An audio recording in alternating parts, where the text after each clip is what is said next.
this is the topic about living that spiritual life, and I think Yeah. we spoke quite a bit about it. And to me, like the first question that I at least ask for myself every day, what is spirituality? For me, the question is always, what is spirituality? And I think a lot of people make that mistake. I think it's a mistake personally, and I would love to hear what you say, Scott. I think people connect it to religion per se, Yes. that spirituality component.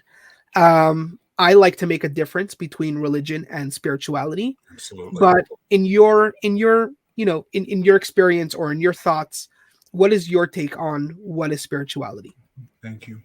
I'm going to get a little bit autobiographical here because my own spirituality has had a particular arc that directly pertains to this question and will make, hopefully, to those who are watching or listening, some sense out of how I've come to view it. Mm-hmm. Now, I was raised, as I mentioned earlier, in rural Kansas. And I went to a church growing up that could best be described as fundamentalist Christian. It Mm-hmm. was very fire and brimstone. It was very conservative. It was very status oriented. It was an African American church.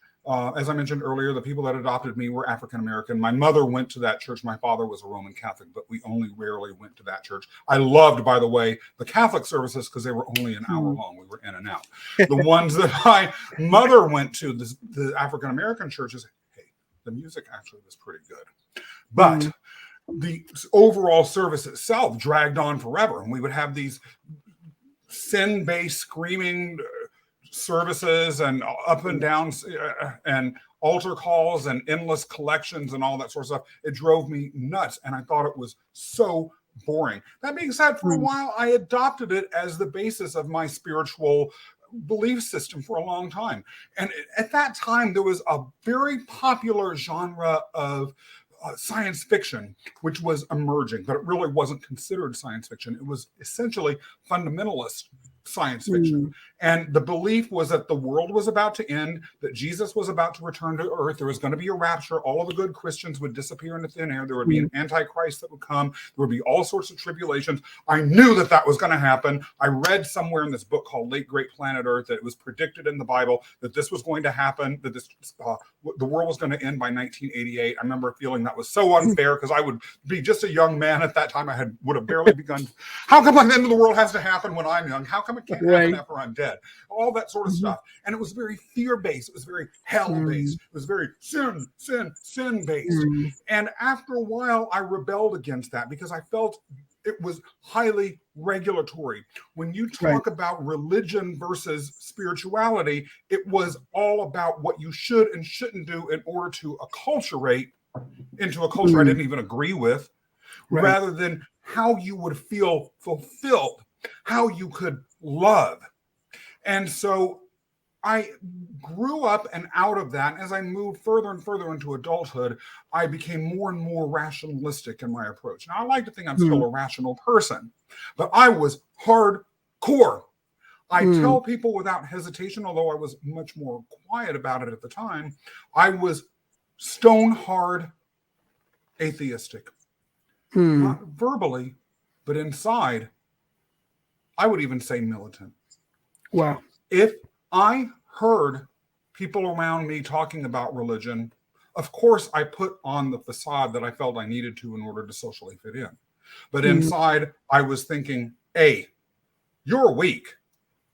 B, you have issues. Or C, you're just caught up in something you grew up with and need to grow out. And that was the way that I operated for a long time. The sad thing was, I was spiritually empty. Spiritually empty. I tell people that when I would wake up in the morning, splash water on my face and look in the mirror and see my eyes reflected back at me, especially in a professional setting, but to some extent, even in a personal setting, there was nothing inside. I did not believe human beings had anything approaching a soul or any purpose except getting what we could out of this world while we could. And I interacted with it accordingly, even if on the surface I was presenting a more publicly acceptable front. Wow. I share that with you because my spiritual journey eventually changed due to a number of different circumstances that my life brought to me. And I began to view spirituality very, very differently. I have never returned personally to organized religion.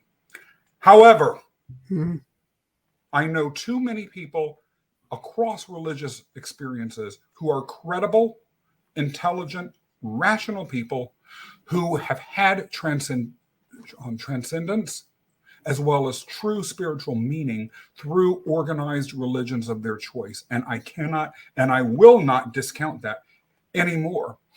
Just as I have found my own source of transcendence, purpose, and connection to deeper values through a deeper spiritual journey that in my case has been highly independent, but nonetheless meaningful, and has enabled me to feel a connection with people who come from more traditional religious backgrounds, if that traditional religious background as practice is, contrary to what I experienced a lot growing up, actually connected to spirituality. Yeah, I mean, that was powerful. You're probably hearing, I don't know if you're hearing the ice cream truck. Like, that was so powerful that God was saying, like, we need to chill a little bit. Here's some ice cream. Unfortunately, it's not perfect. But that was, I don't know, there's so much, hear me, like, there's so much there that I actually want to kind of take a step back, because the idea that, and we kind of spoke about this today, the idea that religion and spirituality are they're connected, but they're not the same thing. Correct. It's like when you look back in the Torah and the Bible, right? Abraham, Isaac, and Jacob, they were the ones who created the three main prayers that we Jews say. Where did they create it? It's like what you said.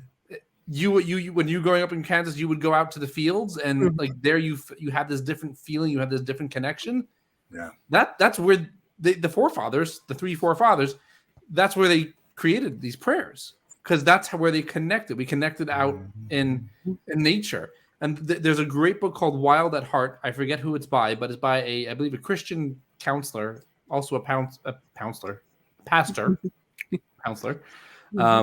So he wrote this book called Wild at Heart, and it's absolutely brilliant. And it's all about kind of restoring manhood or manliness or whatever. But he points to how, all these great people throughout the Bible and throughout the New Testament and the Old Testament, they were fierce warriors, but they were also very godly people.